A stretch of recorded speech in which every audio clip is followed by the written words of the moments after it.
There are people who opt to live on cruise ships and continuously travel the world. What types of people tend to do this? And is this more economical than retiring on land?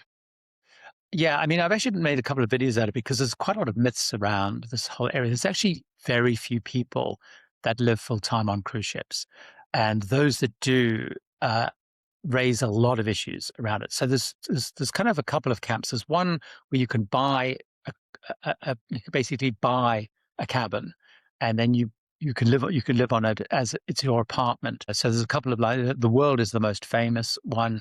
There's Villa View Residences. There's a few more. Keep talking about launching, but kind of never come to anything. Those people tend to have a lot of money and don't necessarily spend all year round on it because they dip in and out of the cruise. But there are then people who will jump around between cruise ships. So they actually don't stay on one cruise ship, they jump around. And what they say in the end is it becomes quite challenging because you're constantly changing cabins, moving cabins, trying to figure out, your next move and how you're going to balance the budget. A lot of people actually do it, interesting enough, on casino deals. So they play the casino quite a lot, which then unlocks a more affordable way of doing it. Not that many people in reality retire on large cruise ships, partly because the cruise lines don't want you to, because the cruise lines aren't set up for people living full time on the ships. They're designed for, 1 week, 2 week, 3 week cruises, and they don't want their crew to start getting caught up in being seen as carers in a way and caring after people. So I have been on ships before where they have been kind of managing people off, if you like, who are aging and spending too long, like extended periods of time and becoming too demanding.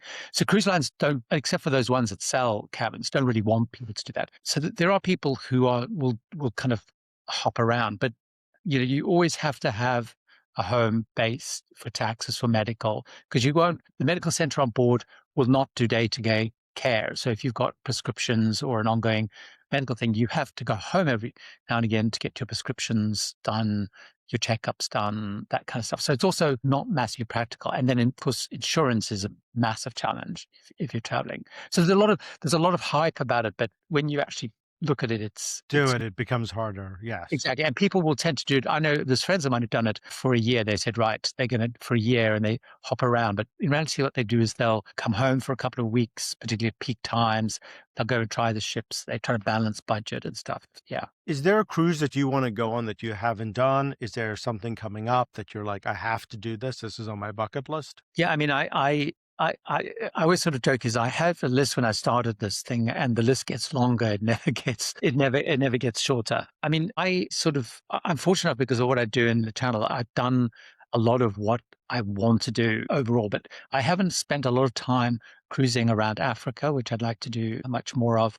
And one thing that I do have coming up, will actually be my fourth time going back to Antarctica, but it's actually going out of New Zealand right down to the Ross Ice Shelf. Only 2,000 people a year are allowed to go down there.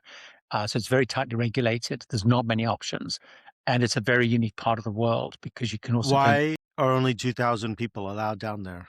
partly because it's so remote and it's kind of a protected area. And there are very historic sites down there.